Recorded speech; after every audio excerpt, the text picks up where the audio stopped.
Guys, Assalamualaikum. Okey, hari ni aku nak bercakap tentang hari raya lah kan. Okey, sebenarnya aku dah apply cuti awal-awal dekat company aku. Tapi nampaknya cuti aku pun tak diluluskan dengan alasan dah ada orang lain dah. Aku sebenarnya agak frust jugalah, dah ada orang lain. Tiba-tiba kan guys, hari ni aku datang kerja hari ni kan. Hari ni berapa hari bulan ya?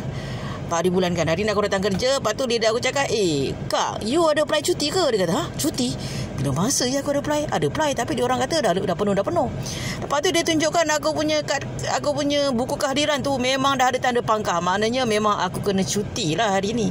Tanda pangkah tu menunjukkan yang memang aku cuti hari ni. So aku pun apa lagi lah, aku pergi office, aku confirmkan kepada pihak office yang betul ke aku cuti hari ni. Lepas tu orang office cakap memang betul lah kak. Agaknya akak punya leader ke supervisor memang dah bagi akak cuti hari ni. Tapi UPL lah katanya. So aku pun cakap tak apalah, aku cuti lah. Aku pun balik lah ke rumah. So aku pun angkat kaki lah balik. Kan clerk tu cakap, kerana tu cakap balik je lah kak, kan akak cuti. So aku apa lagi kan. Alhamdulillah. Kan bukan senang tu nak cuti time raya ni. Betul tak?